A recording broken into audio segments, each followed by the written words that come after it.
And welcome to career plus. So my dear friends, आज की video में हम डिस्कस करने जा रहे हैं पिट्स इंडिया एक्ट। तो लास्ट वीडियो में हमने डिस्कस किया था रेगुलेटिंग एक्ट ऑफ 1773 को। आज की वीडियो में हम पिट्स इंडिया एक्ट को डिस्कस करेंगे जो कि 1784 में इंट्रोड्यूस किया गया ब्रिटिश पार्लियामेंट के द्वारा। इससे पहले भी 1781 में भी एक एक्ट इंट्रोड्यूस किया गया था ब्रिटिश पार्लियामेंट के द्वारा, जिसे अमेंडिंग एक्ट कहा जाता है या उसे एक्ट ऑफ सेटलमेंट कहा जाता है, जिसके तहत गवर्नर जनरल इन काउंसिल और सुप्रीम कोर्ट की पावर्स को थोड़ा डिमार्केट किया गया था ताकि किसी तरह की कॉन्फ्लिक्ट ना हो।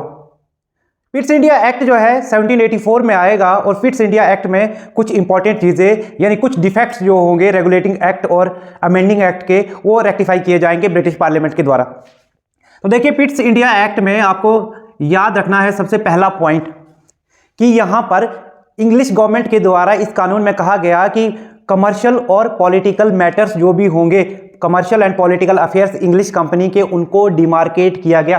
तो सबसे पहले पॉइंट में आपको याद रखना है कि पिट्स इंडिया एक्ट कहता है कि इंग्लिश कंपनी के commercial and political affairs were distinguished, अलग किया गया इनको, these were distinguished. First point कहता है कि इंग्लिश कंपनी के जो भी commercial affair and political affairs India में, उनको डिस्टिंग्विश किया गया।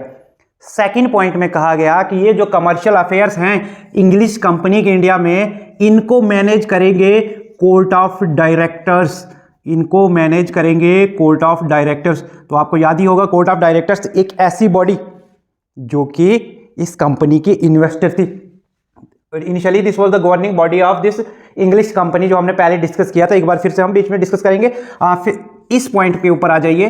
पॉलिटिकल अफेयर्स जो है इस कंपनी के, वो मैनेज किए जाएंगे बोर्ड ऑफ कंट्रोल के द्वारा, board of control. So dear friends, this is a new body created by the Pitt's India act.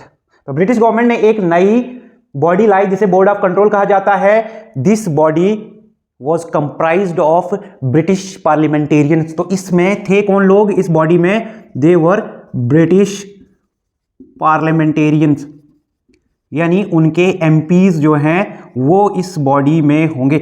और ये पॉलिटिकल अफेयर्स को देखेंगे, ठीक है। आप इसे पॉलिटिको एडमिनिस्ट्रेटिव अफेयर्स भी बोल सकते हो। पॉलिटिको एडमिनिस्ट्रेटिव यानी पॉलिटिकल एंड एडमिनिस्ट्रेटिव अफेयर्स जो है वो देखेगा कौन? वो देखेगा, मैनेज करेगा बोर्ड ऑफ कंट्रोल, ठीक है। पहली चीज कि पहली बार इंग्लिश कंपनी के कमर्शियल और पॉलिटिकल दोनों अफेयर्स को अलग अलग किया गया।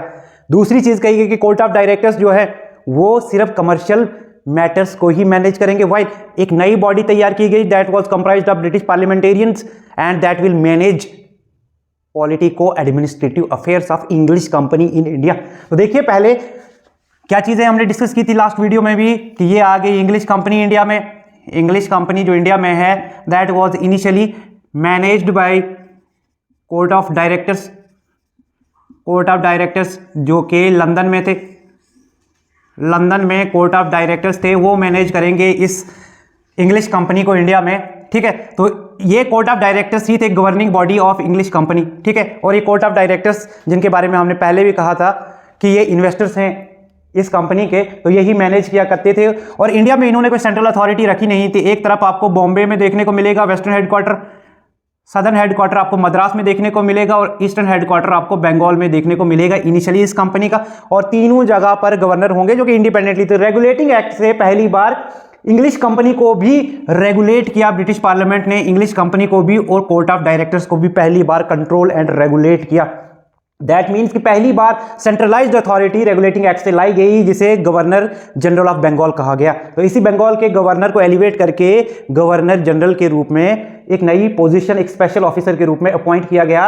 और बंगाल और मद्रास, बंगाल का जो governor general, this B stands for Bengal, this B stands for Bombay and M stands for Madras, ठीक है। तो बंगाल का गवर्नर जनरल जो है वो इसके बाद में सेंट्रलाइज्ड अथॉरिटी होगा, सेंट्रल अथॉरिटी होगा इंडिया में। दैट मीन्स कि मद्रास और बॉम्बे के गवर्नर जनरल सबऑर्डिनेट होंगे इसके, ठीक है। तो यहां पर इंग्लिश कंपनी को भी रेगुलेट किया ब्रिटिश पार्लियामेंट ने और कंट्रोल किया, और साथ में कोर्ट ऑफ डायरेक्टर्स को भी रेगुलेट एंड कंट्रोल किया।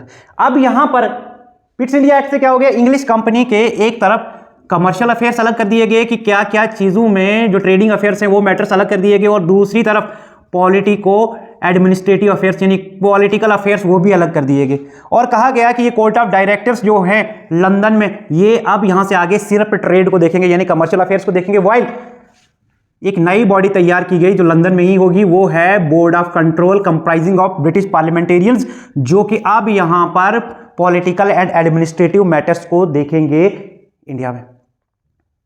अब देखिए इसके बाद में क्या कहा गया, इसके बाद में कहा गया कि ये जो बोर्ड ऑफ कंट्रोल है, ठीक है, this body comprising of British parliamentarians, it will supervise and direct, this board of control will supervise and control what, military, civil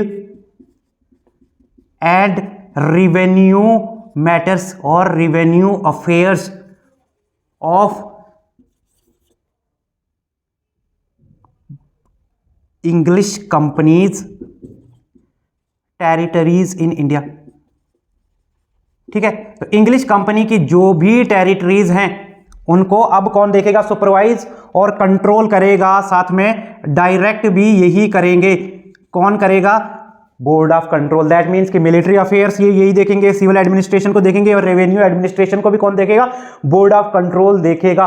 और पहली बार कंपनीज टेरिटरीज इन इंडिया को फर्स्ट टाइम इंडिया में कहा गया British possessions in India. ये याद रखना, this is important word, British possessions in India. पहली बार कंपनी की जो टेरिटरीज हैं इंडिया में, इंग्लिश कंपनी ने जो टेरिटरीज एक्वायर की गई, for the first time this word was used for the companies territories in India and the term used was British possessions in India, यानी अंग्रेजों की पोजीशन उनकी वेल्थ के रूप में इसको जाना गया। So the Pitt's India act was significant for two things. This was significant for what? It was significant for two things. First thing was the term used British possession in India, and this term was used for the company's territories in India. तो पहली चीज British possessions जो ये term use की गई company की जो territory है इंडिया में उनके लिए, तो पहली चीज ये याद रखनी है कि दो में से एक चीज ये है। ठीक है, और दूसरी चीज क्या कही गई कि जो ब्रिटिश पार्लियामेंट है, ब्रिटिश गवर्नमेंट है वो सुप्रीम अथॉरिटी है जो कंट्रोल करेगी किसको, इंग्लिश कंपनी को। इंग्लिश कंपनी के ऊपर ब्रिटिश गवर्नमेंट का सुप्रीम कंट्रोल देखने को मिलेगा इस कानून के जरिए। So you will find here a very broad based change. ठीक है, अगर हम बात करें रेगुलेटिंग एक्ट और अमेंडिंग एक्ट से किस तरह से आगे बढ़ करके कुछ नई चीज़ें, कुछ नए जो भी मिस्टेक्स थे उनको रेक्टिफाई किया गया। इस कानून में सबसे पहले कहा गया कि कमर्शियल और पॉलिटिकल अफेयर्स बिल्कुल अलग हो गए। Commercial affairs court of directors देखेंगे, वाइल पॉलिटिकल और एडमिनिस्ट्रेटिव अफेयर्स देखने के लिए एक नई बॉडी क्रिएट की गई, बोर्ड ऑफ कंट्रोल, जो कि ब्रिटिश पार्लियामेंटेरियन यानी उनके पार्लियामेंट के एमपीज ही होंगे। इसके बाद में क्या कहा गया कि बोर्ड ऑफ कंट्रोल जो होगा वो सुपरवाइज करेगा, डायरेक्ट करेगा, कंट्रोल करेगा किस चीज़ को, मिलिट्री को, सिविल और रेवेन्यू अफेयर्स जो भी हैं इंग्लिश कंपनी के इंडिया में। और दो चीज़ों के लिए ये एक्ट काफ़ी सिग्निफिकेंट है हमारे लिए। पहली बार ब्रिटिश पोजेशंस इन इंडिया ये टर्म यूज की ब्रिटिश पार्लियामेंट के द्वारा, ब्रिटिश गवर्नमेंट के द्वारा इस कानून में, जिसमें बताया गया कि कंपनीज की टेरिटरीज जो भी है इंडिया में वो कहलाएंगी ब्रिटिश पोजेशंस इन इंडिया। और दूसरी चीज, ब्रिटिश गवर्नमेंट का सुप्रीम कंट्रोल रहेगा इंग्लिश कंपनी के ऊपर, यानी इंग्लिश कंपनी की सुप्रीम अथॉरिटी बन गई ब्रिटिश गवर्नमेंट। आई होप कि आपको ये वीडियो अच्छी लगे। मिलते हैं नेक्स्ट वीडियो में एक और इंटरेस्टिंग टॉपिक लेकर के। Thank you very much.